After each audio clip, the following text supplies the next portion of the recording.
Hi friends. Tonight, we'll listen to a calm and gentle story that will guide you into a deep, peaceful sleep. Before we begin, make your bed comfortable, dim the lights, close your eyes. Take slow, deep breaths, and allow your body to completely relax. Every sound, every word, and every moment of tonight's story will carry you into a serene and peaceful world. So let's begin the story. The road to the valley had no name. It wound through the northern Vermont mountains like a faded scar, narrow, twisting, half swallowed by trees that leaned in too close. The mist hung thick that morning, turning the world into shades of gray and blue. Every sound felt distant, softened by fog. Even the rumble of Ethan Cole's old Jeep seemed quieter than it should have been. He wasn't sure when the GPS had stopped working. The last signal blinked out miles ago, leaving only a pale blue dot frozen on a blank map. Yet, somehow, he felt he was getting close to something old, something that had been waiting. The locals called it the Valley That Whispers. He had first heard the name in an obscure folklore journal, buried between accounts of ghost towns and cursed wells. The article was brief, almost forgotten, a single paragraph about a hidden valley where the wind never stops whispering, and where voices of the dead can be heard when it rains. No photographs, no coordinates, just a myth. But for Ethan, myths were not nonsense. They were maps of memory. And this one called to him. The valley revealed itself without warning. The trees parted, the road dipped, and suddenly he was standing on the edge of something vast and silent. The land below stretched like a sleeping ocean, rolling hills, a thin silver river, and in the distance, a faint shimmer that could have been mist or perhaps the spray of a hidden waterfall. The air here was different, thicker, as if every breath carried a secret. When the wind passed, it wound through the northern Vermont mountains like a faded scar, narrow, twisting, half swallowed by trees that leaned in too close. The mist hung thick that morning, turning the world into shades of gray and blue. Every sound felt distant, softened by fog. Even the rumble of Ethan Cole's old Jeep seemed quieter than it should have been. He wasn't sure when the GPS had stopped working. The last signal blinked out miles ago, leaving only a pale blue dot frozen on a blank map. Yet, somehow, he felt he was getting close to something old, something that had been waiting. The locals called it the Valley That Whispers. He had first heard the name in an obscure folklore journal, buried between accounts of ghost towns and cursed wells. The article was brief, almost forgotten, a single paragraph about a hidden valley where the wind never stops whispering, and where voices of the dead can be heard when it rains. No photographs, no coordinates, just a myth. But for Ethan, myths were not nonsense. They were maps of memory. And this one called to him. The valley revealed itself without warning. The trees parted, the road dipped, and suddenly he was standing on the edge of something vast and silent. The land below stretched like a sleeping ocean, rolling hills, a thin silver river, and in the distance, a faint shimmer that could have been mist or perhaps the spray of a hidden waterfall. The air here was different, thicker, as if every breath carried a secret. When the wind passed, it didn't sound like wind. It was softer, layered, like many voices speaking at once, faint, broken words just beyond understanding. Ethan stood still, his pulse slow but steady, and listened. For a long moment, he thought he heard someone whisper his name. Ethan. He turned. No one, only the tall grass bending in rhythm with the unseen breeze. He reached the village before sunset. It wasn't on any modern map. A handful of wooden cottages, a small chapel with a leaning steeple, and smoke curling from 2 or 3 chimneys. The sign at the entrance read Hollows Bend, though most of the letters were carved away by time. As he parked near the edge, a woman stepped out from one of the houses. She looked to be in her 60s, wrapped in a thick wool shawl, her eyes wary but kind. "You're not from here," she said simply. Ethan smiled politely. "No, ma'am. I'm a researcher. I'm studying local folklore, the old stories about this place." Her expression tightened. "Then you'll hear plenty. But stories here don't end well." "I'll keep that in mind." She hesitated, then added softly, "When the wind talks, don't answer back. It remembers every word." Ethan nodded, unsure if she was teasing him or warning him. The cabin he rented was small, built near the edge of the forest. Inside, it smelled of pine and old wood smoke. There was no Wi-Fi, no signal, and barely any power, just a single lamp that flickered like it had its own heartbeat. As night fell, he sat by the window, writing in his leather-bound notebook. Day 1. Hollows Bend, Vermont. Locals still speak of voices in the wind. Some believe the valley holds echoes of those lost to the river floods a century ago. Others call it cursed. The air feels charged, like something alive. Outside, the forest moved gently, as if breathing. The wind rose again, soft, circular, weaving between the trees like fingers through hair. And again, he thought he heard it, that same faint whisper right behind the glass. "Ethan." This time, it was clearer. A woman's voice. Not cruel, not kind, just sorrowful, like a song trapped inside the rain. He stepped outside. The night air was cold, damp with mist. The moon hung low, silvering the treetops. He listened. The whisper was gone. Only the sound of water somewhere in the distance. A steady, rhythmic flow. It felt close. Later that night, as he tried to sleep, Ethan dreamt. He was standing in the same valley, but everything was brighter. Moonlight gleaming on still water, the air glowing faintly blue. Ahead of him stood a figure by the river, a woman in a long white dress, her hair wet, her hands trembling. She turned slowly, her face pale and beautiful. "Don't let them fade," she whispered. Ethan woke up gasping, his heart thudding. The clock read 3:13 a.m. The whispering wind had returned, brushing against the window like a living thing. And through the fog outside, he thought he saw her, just for a second, standing by the riverbank, looking straight at him. He didn't sleep again that night. Instead, he sat by the desk, listening to the soft murmurs that rose and fell with the breeze. Somewhere beyond the trees, the faint roar of water echoed, a waterfall hidden in darkness. The sound was haunting, yet strangely comforting, as if someone, somewhere, was trying to speak through it. Morning arrived softly. A pale mist hung above the hills, glowing gold where sunlight tried to break through. Ethan Cole stepped out of his cabin, his notebook under one arm, the night's strange dreams still clinging to him like dew. The air smelled of damp pine and something older, like rainwater and memory. He could still hear it faintly, that whisper, brushing at the edge of the wind. But now, in daylight, it seemed harmless, almost beautiful. The path to the village was narrow and overgrown, lined with wildflowers that leaned toward the light. A few birds sang from the trees, though their songs sounded slow, almost uncertain, as if the valley itself made them cautious. When he reached Hollow's Bend, the small community was already awake. Women hung laundry between the trees. An old man stacked firewood near a stone wall. Children ran barefoot along the path, though none of them made much noise. They played silently, their laughter swallowed by the mist. The whole village felt muffled, like sound didn't travel the same way here.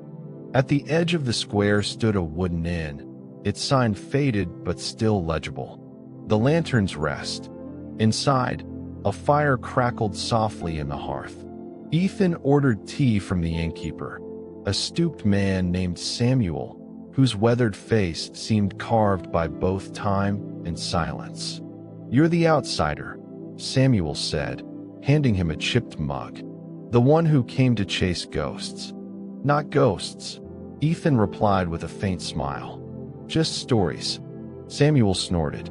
"Around here, they're the same thing." Ethan leaned forward. "Tell me about the whispers." "About the falls." The man's hands paused mid-motion. For a moment, only the fire spoke, a slow pop, a flicker. Then Samuel lowered his voice. "Everyone knows the sound," he said. "At night, when the valley breathes. The air changes, it remembers. And when the rain comes," he looked toward the window, where fog pressed against the glass. "The voices rise from the falls. People say they're the dead, calling to those who'll join them next." Ethan scribbled in his notebook. "So, it's a legend about restless souls?" "Legend," Samuel echoed, almost bitterly. "Tell that to the ones who lost their kin there." He gestured toward a wall where several black and white photographs hung, faces of villagers long gone. Beneath one frame was a name carved in wood. Amara Wren, 1891 to 1913. A young woman, eyes dark as storm water. Something in Ethan's chest stirred. He had seen her, or someone like her, in his dream the night before. "Who is she?" he asked quietly. Samuel followed his gaze. "Amara, the one they say cursed the falls." Later that afternoon, Ethan walked the village again. He took photographs, sketched maps, and spoke to anyone who would listen, though most turned away when he mentioned the waterfall. A group of elders sat near the chapel, repairing fishing nets. When Ethan approached, they fell silent. One of them, an elderly woman with pale gray eyes, broke the quiet. "The waterfall isn't for the living," she said. "We give it space, and in return, it leaves us in peace." Ethan crouched down beside her. "You've heard it yourself? The voices?" She nodded slowly. "Every rain, they come. First soft, like prayers, then louder. Sometimes one calls your name. When that happens, you pack your things and leave. Because the next morning, the river rises for you." Her words were calm, matter of fact, not fearful, just certain. Another man added, "Once, long ago, a preacher tried to bless the falls. Said he'd drive out the spirits. The next day, the water turned black, and his house washed away in the flood." Ethan wrote down every detail, his hand trembling slightly. The falls that remember names. A woman named Amara. A valley that whispers when the rain comes. It was folklore, yes, but it felt alive. By evening, the fog thickened again. The sky turned violet and gray. Candlelight began to bloom inside windows as the villagers retreated indoors. Ethan wandered back toward his cabin, the sound of crickets rising from the fields. But halfway up the trail, he stopped. There it was, faint, but distinct, the sound of rushing water. He had walked this path before, but now the sound was louder, nearer, like the river had moved closer during the day. He followed it through the trees. The ground grew soft, moss clinging to his boots. Soon he reached a ridge, and there, through the mist, he saw it. A column of white water falling from a hidden cliff, glowing faintly in the moonlight. The waterfall. It was breathtaking, not large, but strangely luminous, as if the water carried light within it. The air around it shimmered faintly, bending sound in eerie ways. And in that sound, that endless crashing whisper, Ethan thought he heard something else. Not words, not yet, but voices. Hundreds of them, woven into the flow. He took one step closer. The air grew cold, almost metallic. His breath misted. The whispers grew clearer, rising and falling like waves. "Leave before it remembers you." He froze. The voice was a whisper, feminine, trembling, and he knew that tone. It was the same one from his dream. The same voice that had said, "Don't let them fade." He turned slowly toward the trees, heart pounding. The mist stirred, and for just a second, he saw her. The woman from the photo, standing in the fog, her dress billowing like mist itself. Eyes dark, filled with sorrow. And then she was gone. The waterfall's roar swallowed everything again. Ethan stumbled back toward the cabin, shaking, rain beginning to fall. The first drops hit the earth with soft thuds, and with them came sound. Soft at first, like humming, then whispers, voices, so many voices blending with the rain. Some calling, some weeping, some almost singing. And beneath them all, one word kept returning. His name, Ethan. The sound followed him all the way to the cabin door. Inside, he shut the windows tight, though the whispers still seeped through the walls. He sat at his desk and began to write, hand trembling. The villagers were right. The falls do whisper, but it isn't just sound, it's memory. And tonight, it remembered me. He stopped. Outside, thunder rolled softly over the hills. Rain flowed down the glass like veins of light. And just as he set his pen down, he heard it again, clearer now, inside the cabin itself. A woman's voice, right behind him. Don't let them fade. The rain had stopped, but the mist remained, clinging to every leaf, curling over the stones, and drifting like breath through the valley. Ethan Cole hadn't slept.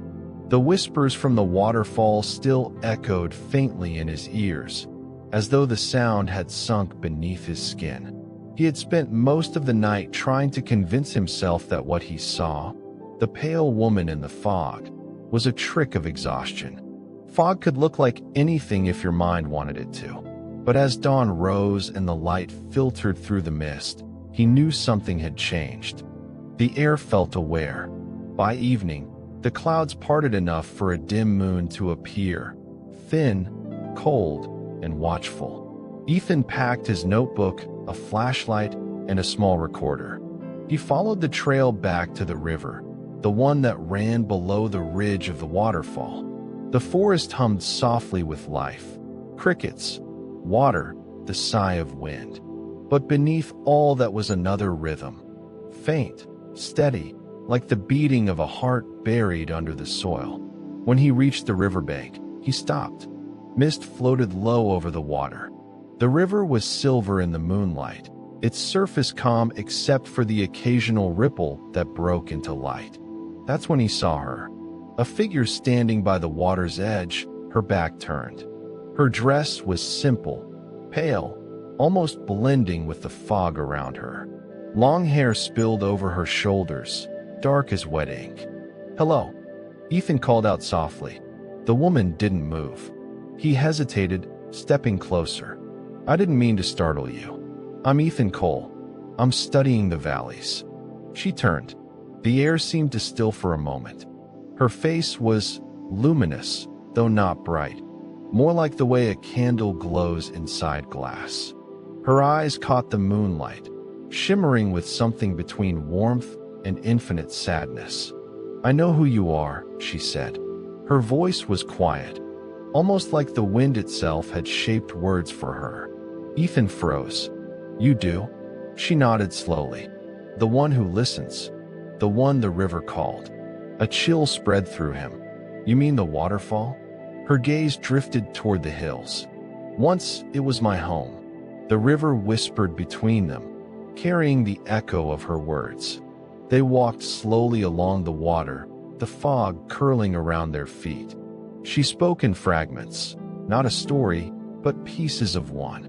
"It wasn't always like this," she said. "Before the silence, before the rain that remembers, the valley sang. We lived by the water. We believed it could carry our dreams to the sky." Her hands brushed the surface of the river. Her hands brushed the surface of the river. Ripples shimmered outward, glowing faintly. Ethan's breath caught. "You're saying the river was alive?" She smiled faintly. "It still is. Everything here listens. Everything here remembers." Her words sank deep into him. He wanted to ask her name, but something told him he already knew. "Amara," he whispered. She looked up, startled. For a second, sorrow flashed across her face like lightning behind clouds. Then she shook her head gently. "No," she said softly. "That was the name of the one before me. I am Elara." "Elara." Ethan repeated the name, tasting it like a forgotten song. "Are you from this village?" Her eyes softened. "Once. Long ago. But time doesn't move the same way here. For you, it's years. For me, it's echoes." She reached out, fingers brushing the surface of the river again. "Every soul that the waterfall takes becomes part of it. Some rest, some wander, some wait." "And you?" Ethan asked, his voice barely above a whisper. "Which one are you?" Her eyes lifted to meet his, luminous, endless. "The one who waits." A sudden gust of wind rippled through the trees, carrying with it a low hum. Ethan turned toward the hills. In the distance, through the fog, the waterfall glowed faintly, just like it had the night before. He looked back at Elara, but she was already walking toward the river, her steps leaving no mark in the mud. "Elara, wait," he called out. She stopped at the edge of the water and turned, her figure blurred by mist. "You came here for answers, Ethan," she said. "But some truths don't belong to the living." Before he could speak again, she raised her hand. The river shimmered, not with light, but with reflection. In its surface, he saw something impossible, a vision of the past. The same river, years ago, surrounded by laughter and music. People carrying lanterns, singing. And there, among them, a young woman, the same face as Elara, smiling alive. Then the image shattered as a sound rose in the distance. The roar of the waterfall, but deeper, mournful. When he looked again, Elara was gone. Only her voice lingered, whispering through the fog. "Listen to the water. It remembers everything." Ethan stood there long after she vanished. His flashlight flickered, its beam catching the glint of something near the riverbank. He knelt and picked it up, a small glass pendant, cold and faintly glowing from within. Inside it swirled something like liquid starlight. He slipped it into his pocket, his mind spinning. Elara, the waterfall, the whispering water that remembers. He didn't know if she was real or something else entirely. But as he turned to leave, he caught one final sound, faint and distant, carried by the river's voice. "Don't let them fade." That night, as he sat in his cabin, the pendant pulsed faintly beside his notebook. Outside, fog crept through the valley again. And when Ethan finally fell asleep, he dreamed of a woman standing beneath a glowing waterfall, her eyes filled with both love and sorrow, waiting for someone she once knew, someone who promised to return. The path to the waterfall began where the river bent sharply into the forest. Ethan followed it at dusk, guided by a faint melody that drifted through the fog, a tune so delicate it could have been mistaken for the wind. But it wasn't the wind. It was something older, something waiting. The trees grew denser as he climbed. Moss clung to their roots like velvet, and the air turned heavy with mist. Every few steps, he thought he heard words, not spoken, but breathed. 1,000 hushed syllables curling through the leaves. The melody grew clearer, soft, haunting, almost human. He stopped to catch his breath. His flashlight flickered once, twice, and then died completely. Only moonlight remained, silver and trembling through the fog. And then he heard it, the roar, not loud, but deep, like a voice speaking through stone. The sound of the falls. When he stepped into the clearing, the sight stole his breath. The waterfall stood like a curtain of glass, its surface shimmering in strange light. The mist rising from its base glowed faintly blue, dancing in slow spirals. Every droplet that touched the rocks seemed to hum, and within that hum, Ethan heard voices. Not one, not a few, but hundreds. layered together, a harmony of whispers and sighs, some crying softly, others murmuring words he couldn't understand. It wasn't frightening. It was mournful, like a choir singing to no one. He stepped closer, the ground slick with moss. Each footfall echoed strangely, as if the forest itself were hollow. When he reached the edge of the water, he crouched down, staring at his reflection. It shimmered in the current, distorted, flickering between his face and another. Elara. He blinked hard. The image didn't fade. Elara, he whispered. The waterfall's sound shifted, a brief stillness, then a whisper that came not from the air, but from inside his mind. Do you still remember me? He stumbled backward, heart pounding. The mist coiled tighter around him, and for a moment, he thought he saw her, standing on the other side of the falls, her dress rippling in the spray, her eyes luminous with sorrow. The melody rose again, this time, clearer, the same tune he'd followed through the woods. Without thinking, Ethan reached out and touched the water. Cold, sharp, alive. The world vanished. A blinding light swallowed everything, and then came the vision. He was no longer in the forest. He was standing in the same valley, but it was alive, filled with laughter, voices, the scent of firewood and flowers. Lanterns swung gently from porches. Children played by the river. Then came the screams. Flames tore through wooden houses. Smoke climbed toward the mountains. The waterfall glowed red, reflecting the blaze of a burning village. Through the chaos, he saw her. Elara. She was running through the crowd, shouting a name he couldn't make out. Tears streamed down her face as she reached the river, her arms outstretched toward the falls. Behind her, dark shapes moved, shadows of people collapsing, fading into light, as if the fire itself was consuming their souls.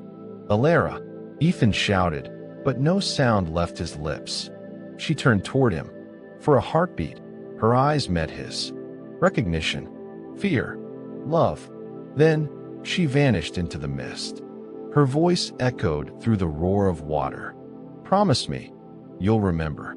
Ethan gasped and fell backward, landing hard on the cold ground. The waterfall loomed over him, unchanged, yet the air felt different, charged with grief.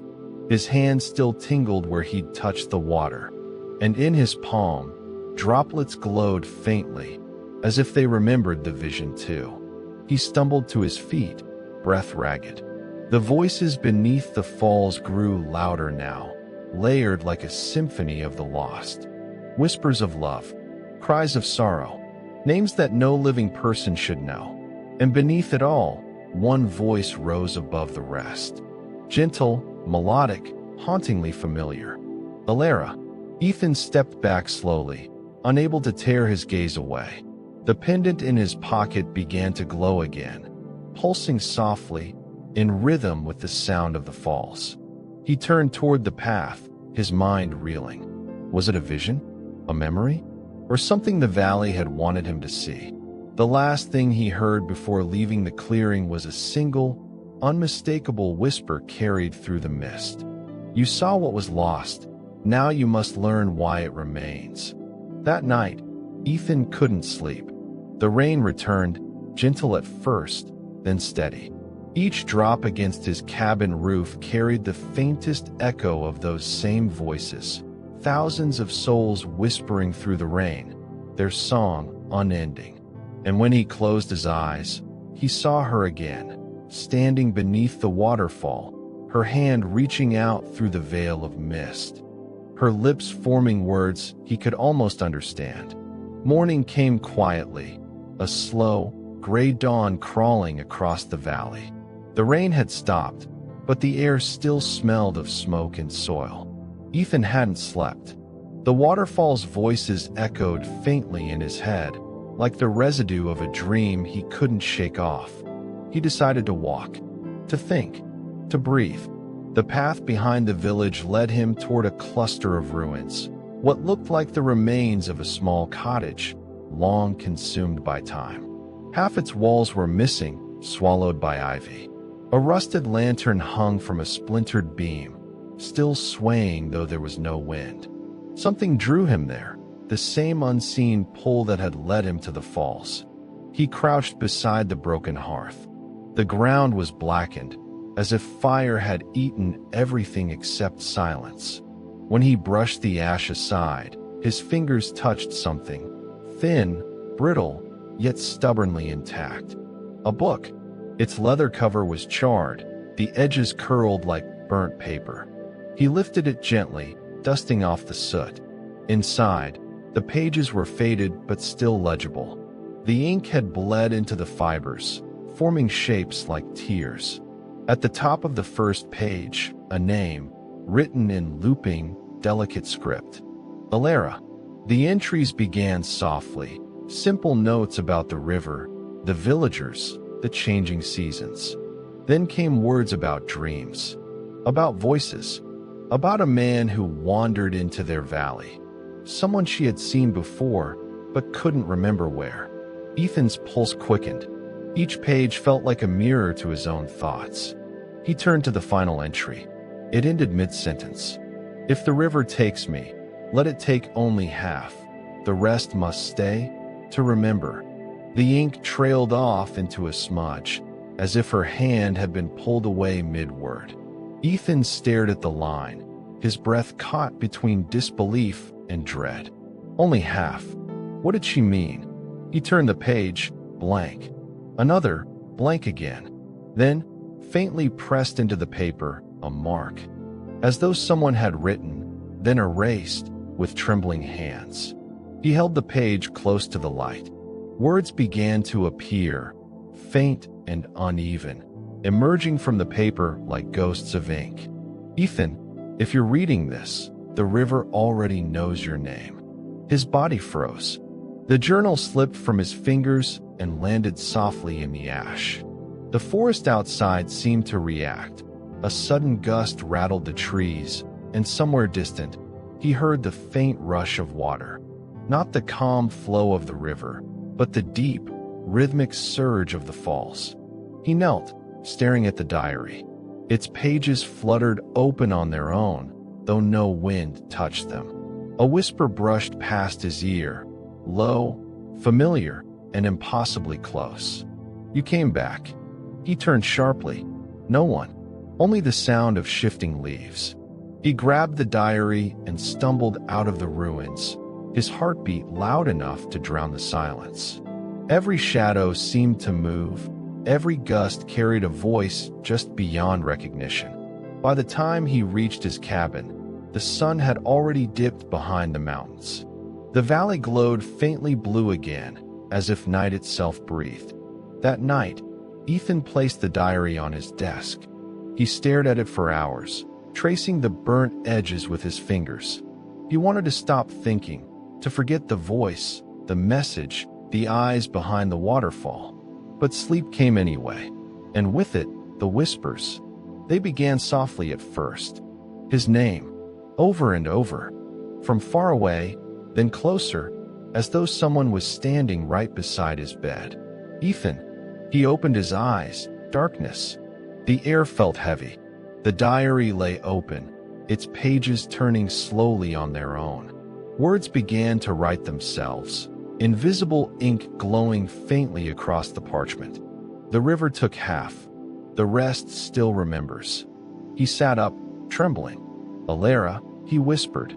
The flame of the candle flickered, then died. For a moment, total silence. Then, from somewhere deep within the dark, a woman's voice. Distant yet filled with sorrow. If you hear me, don't answer. The river listens. Ethan woke before dawn, his pillow damp with sweat. The candle was still out. But the diary, it was closed. Only one new thing had changed. Across the cover, burned faintly into the leather, were 4 words he had never written. You are the other half. He touched the letters. The mark was warm. Outside, the river whispered softly, as if laughing or remembering. The rain had returned that night, soft, endless, whispering against the cabin's windows. Ethan sat at his desk, the diary open before him, a candle flickering weakly against the dark. Every so often, a drop of wax would fall and hiss like a sigh. He had read the same passage a dozen times, but each word seemed to change when he looked again. It wasn't just a journal anymore. It was a confession, a plea, a wound that refused to close. He dipped his pen into ink, tracing Elara's last entry under his breath. "If the river takes me, let it take only half." That phrase haunted him. Half of what? Half of her life? Her soul? The answer lingered just beyond reach, until the candle flame bent suddenly toward the diary, as if drawn by breath. Another page turned itself, and there it was, a hidden note, pressed into the inner binding, its edges browned with age. A page written not in ink, but in something that shimmered faintly, like silver dust beneath the flame.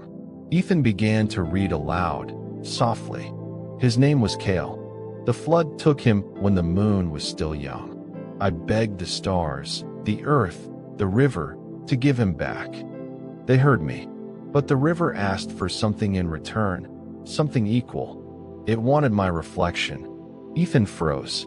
The words seemed alive, breathing with the rhythm of the rain. He whispered, "Reflection?" The room darkened. The candle guttered, its light stretching long shadows across the walls. And then, faintly, his mirror by the bedside began to shimmer. At first, it looked like moisture, a trick of the light. But then he saw her. Elara. She stood in the reflection, behind his shoulder, her expression calm, but filled with unspeakable sorrow. Her lips moved without sound.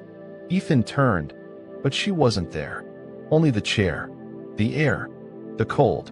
When he looked back, her image remained, fading slowly, like fog dissolving in morning light. He felt the truth sink in, heavy and eternal. She had no reflection of her own. She could only borrow others. The next day, he went to the old chapel ruins near the village. The priest there, a man who hadn't spoken much since his wife's passing, sat by the steps. Ethan approached. "I need to know about Elara," he said. The man's eyes darkened at the name. "You've seen her?" Ethan nodded. The priest exhaled, the sound more weary than afraid. "Elara loved a man who drowned in the Great Flood 2 centuries past. The valley remembers that storm. Half the village was swept away. She prayed to the old spirits of the falls, the whispering waters." He pointed toward the forest. They listened, but they never give without taking. Ethan swallowed. What did they take? The priest's gaze lifted toward the misty mountains. Her living half. Her reflection. Since that night, she's neither among the dead nor the living. She wanders where the river meets the mist, waiting for the one who still remembers her. That night, Ethan couldn't rest. Every time he closed his eyes, he saw the flood, walls of water crashing through burning houses, Elara standing on the bank, reaching into the torrent, screaming a name he could barely hear. He saw her fall into the water. He saw her reflection drift away, literally, splitting from her body like smoke. One half sinking into the depths, the other rising into the night sky, caught in the whispering wind. And then, her voice. "You carry his eyes, Ethan. That's why the river called you." He woke with a gasp. The diary lay open beside him. A new line had appeared, written in trembling script. "The river never forgets its promises, nor its debts." Ethan stood, heart pounding. He walked to the window. Outside, the valley was glowing faintly blue, the same hue he had seen at the waterfall. The rain had stopped, but the mist still rolled low, like a living thing. And there, by the edge of the trees, he saw her. Elara. She looked up, her eyes meeting his, filled with centuries of sorrow.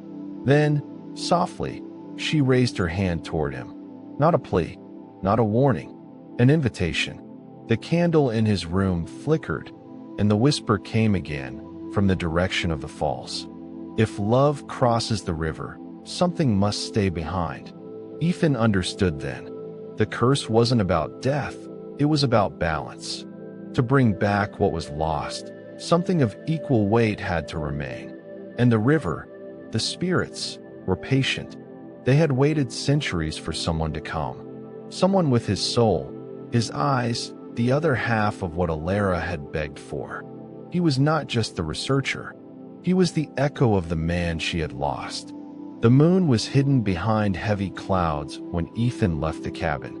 The forest felt awake, not in the way of life, but in the way of memory. Every leaf whispered, every branch seemed to bend as if watching him pass. He carried Elara's diary in one hand, a lantern in the other. The flame struggled against the damp wind, stretching and shrinking like a heartbeat. The path to the waterfall was almost invisible, a narrow trail, overgrown with moss, slick with mist. But Ethan didn't need sight. The sound of rushing water called him, steady and ancient, like a pulse that had never stopped. He reached the valley floor just as the wind changed. The air was cold, not the chill of nature, but something older, deeper, like the exhale of forgotten souls. And there it was, the waterfall. Even from afar, it glowed faintly silver, as if lit from within. The closer he stepped, the clearer the whispers became, threads of voices overlapping, forming a choir of grief. Some cried softly, some murmured names, and among them all, one voice, clear and aching, called his name. Ethan. He froze. It wasn't echo. It wasn't imagination. It was her. The lantern flickered, and for a moment, the world blurred. He wasn't standing by the falls anymore. He was inside the past. Rain lashed against the mountain. Thunder roared, and he saw a village burning, roofs collapsing under waves of fire and water. Men and women ran, their cries mixing with the storm's howl. And there, by the riverbank, stood a young woman in white, Elara. Her dress clung to her, soaked through, her hair tangled with rain and ash. She clutched something in her hands, a ring, a lock of hair, something small and sacred. Her voice trembled. Please bring him back. Lightning cracked across the valley. The water surged higher, darker, until a shape began to form within it. A face, or something pretending to be one. It spoke in a soundless murmur that Ethan felt rather than heard. To return one, another must remain. Elara nodded, tears merging with the storm. Then take me. The water rose, curling around her like silver smoke.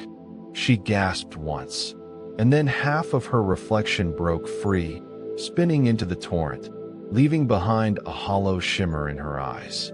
The storm swallowed her. Ethan stumbled backward.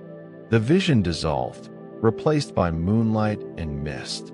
He stood again at the base of the falls, his boots submerged in cold water.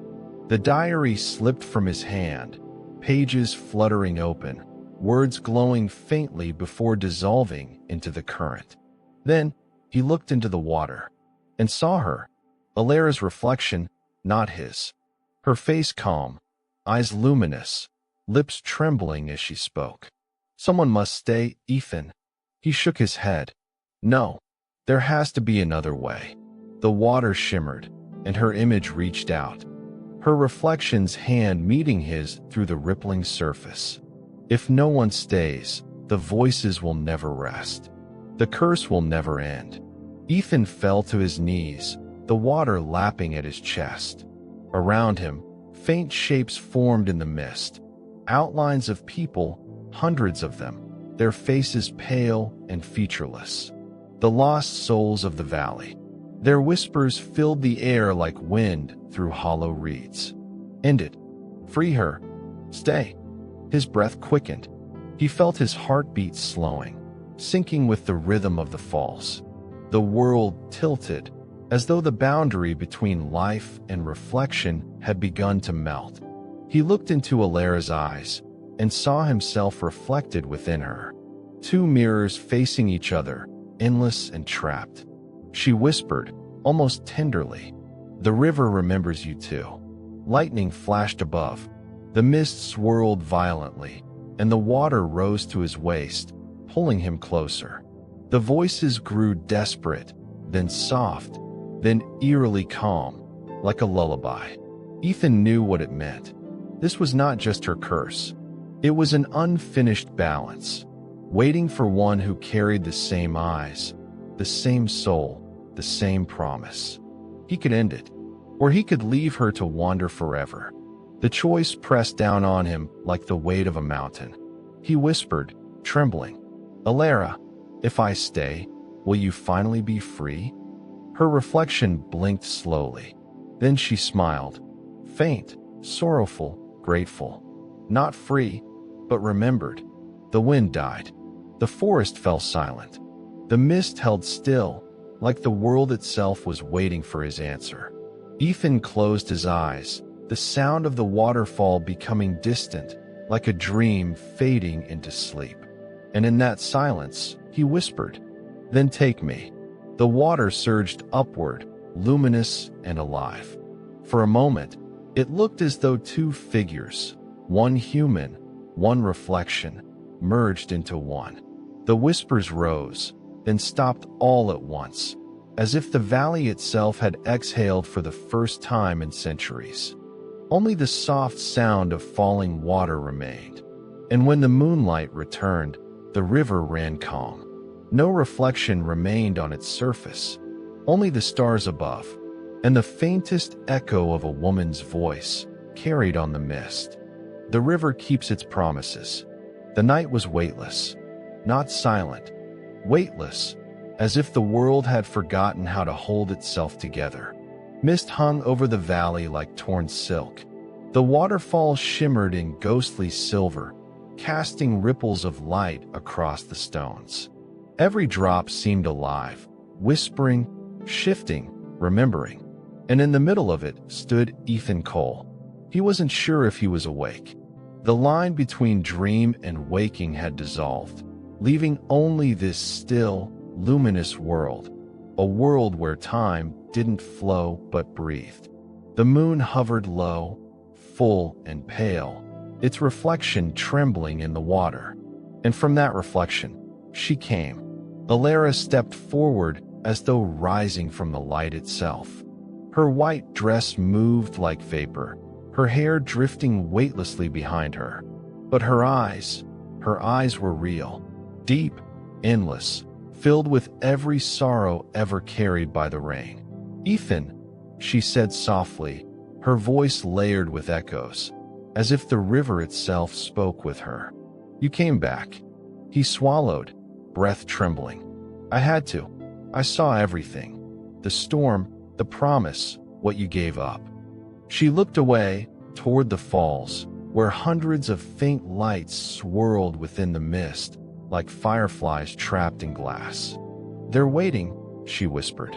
"Every soul that drowned, every heart that called out for one more moment. The water keeps them. It remembers all who were lost." Her words floated like ripples across his chest. "Then let them go," Ethan said. "If the river remembers, it can also forgive." A sad smile crossed her face. Forgiveness has a cost. The air thickened. The mist turned darker at the edges, glowing faintly blue. Ethan felt his pulse slowing, sinking again with the rhythm of the waterfall. Slow, endless, ancient.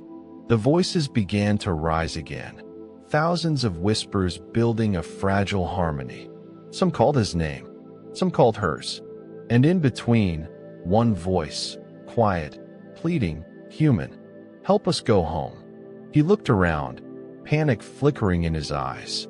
"Elara, they're trapped because of your promise. You can end it. Just release them." She stepped closer, her reflection merging with his on the surface of the water. "I can't. I belong to the river now. Only the living can break what the dead have bound." Her hand reached out, trembling but cold as moonlight. "If you open the veil, they'll be free. But you'll take my place. You'll stay here as I did." Ethan froze. It was the moment he had feared without realizing it. The choice. All around them, the valley seemed to hold its breath. The sound of the water softened, turning into a deep hum, a heartbeat in the earth. He could feel it, the pull of the current calling to him, ancient and patient, and her eyes, waiting, shimmering with hope and guilt. "Why me?" he whispered. "Why did it have to be me?" "Because you listened," she said. "No one else ever does." He wanted to step back, to run, to wake up, but he couldn't. His legs felt rooted in the cold stone beneath the water. The light shimmered through his veins like liquid silver. And in that strange stillness, his thoughts softened, like mist dissolving into wind. He remembered his first night in the valley, how he'd come chasing stories, chasing echoes of the unknown. Now he understood. The unknown had been waiting for him. His heart trembled between fear and something gentler. Love, maybe, though not in any earthly way. Love for her sadness, for her devotion, for her eternal waiting.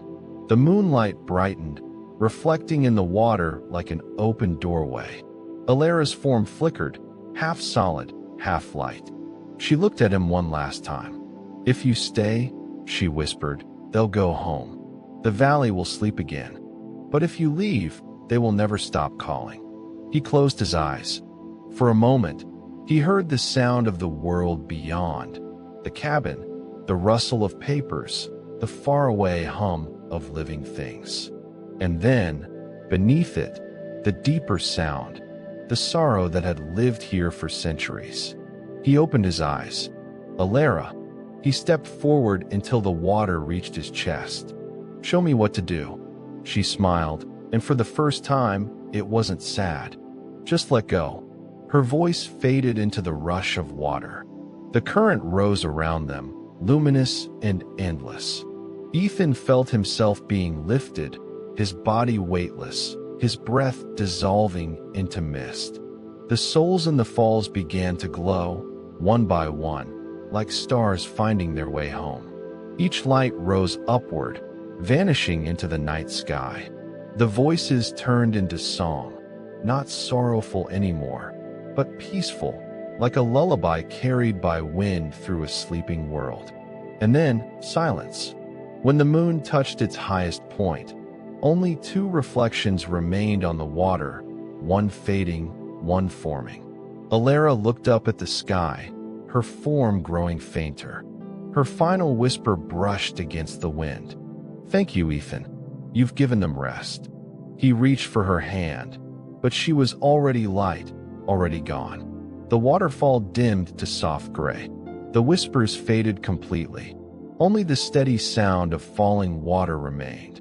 Far above, the stars shimmered like distant eyes.